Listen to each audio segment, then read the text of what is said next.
अस्सलाम वालेकुम दोस्तों, कैसे सब। उम्मीद करना सब ठीक ठाक होंगे। नवी वीडियो लैके तुहाडी खिदमत च हाज़र होया। अज इस वीडियो के अंदर माशाल्लाह दो खूबसूरत गावां विखावांगे। माशाल्लाह गां नंबर 1 के भाई मोहम्मद अरशद, चक नंबर 32 फतेह, तहसील चिश्तियाँ, ज़िला भावनगर। माशाल्लाह सोहने जानवर लैके आए ने, तुहाडी खिदमत च हाज़र ने। माशाल्लाह गां नंबर 1 चेक कर सकते हो, सोहना चेहरा है माशाल्लाह, सोहना कद काठ है।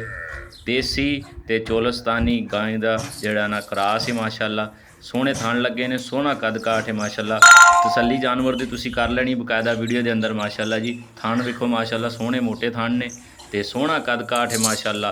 ते रैड जिहड़ा कलर है माशाल्लाह जी। गां नंबर 1 के सोहनी खूबसूरत गाय है, तसल्ली कर लो। ते पिछे दे वच्छी माशाल्लाह 3 दिनां दी सूई है, तीसरा सूआ है। गां का तीसरा सूआ है तो लगता नहीं, वेखो माशाल्लाह सोहनी खूबसूरत गाय है, तीसरा सूआ है। जो गल सही हो दसांगे, तीसरा सूआ है।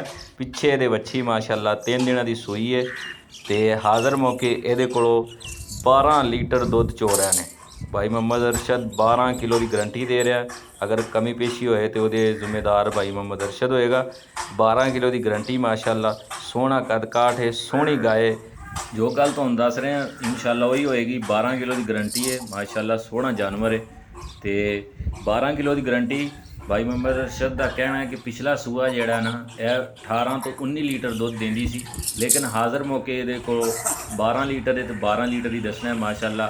जिहड़ा ना गल विच कोई भी दो नंबरी नहीं होएगी, जो दस रहे हो इंशाल्लाह सच होएगी माशाल्लाह। दोबारा तुहानूं तसल्ली करा रहे हैं जानवर की।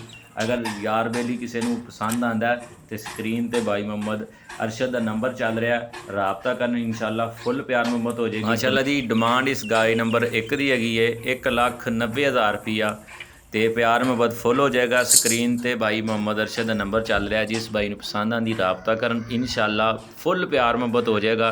1,90,000 रुपया डिमांड है। तो प्यार मुहब्बत फुल हो जाएगा, जितनी हो सके इंशाल्लाह प्यार मुहब्बत करेंगे ना। गां नंबर 1 सी भाई मोहम्मद अरशद का स्क्रीन पर रबता नंबर चल रहा है। बकायदा तुसीं थण चैक कर सकते हो, सोहने मोटे थण ने माशाल्लाह। तो नज़दीक तो चेहरा वेख लेना माशाल्लाह, खूबसूरत चेहरा है। पिछे दी वच्छी माशाल्लाह खूबसूरत पिछे वच्छी है। तो 1,90,000 रुपये डिमांड है। तो प्यार मुहब्बत हो जाएगा। गां नंबर 2 विखाने ने माशाल्लाह जी। गां नंबर 2 आ गई माशाल्लाह जी। पहलन वच्छी माशाल्लाह, खूबसूरत वच्छी चेक करो माशाल्लाह। पहलन वच्छी है, खूबसूरत गाय। थन चेक कर लेनी माशाल्लाह, चेहरा चेक कर लेना, लाम चेक कर लेनी माशाल्लाह जी। गां नंबर 2 है, पहलन वच्छी माशाल्लाह।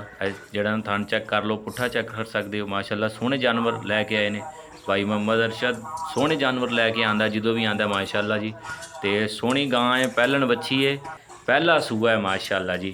तो ये कोल जड़ा ना पिछे दे वच्छा है। तो ये कोल दुध जड़ा 8 किलो है, 4 दिनों की सूई है। पिछे ये जड़ा ना वच्छा है माशाल्लाह। इस गाय की जड़ा प्यार में डिमांड है वो हैगी है 1,45,000 रुपया। इस गां नंबर 2 की डिमांड है। तो प्यार मुहब्बत होर भी हो जाएगा माशाल्लाह। पिछे ये बच्चा है, 4 दिनों की सूई है, 8 किलो ये को दुध है माशाल्लाह जी। तो प्यार मुहब्बत हो जाएगा। पिछे वेखो माशाल्लाह, सोहना खूबसूरत बच्चा है। प्यार मुहब्बत जड़ा हो जाएगा। 1,45,000 रुपया डिमांड है। पिछे ये बच्चा है माशाल्लाह, सोहना खूबसूरत बच्चा है। तो अगर पसंद आती तो रबता करो इंशाल्लाह प्यार मुहब्बत हो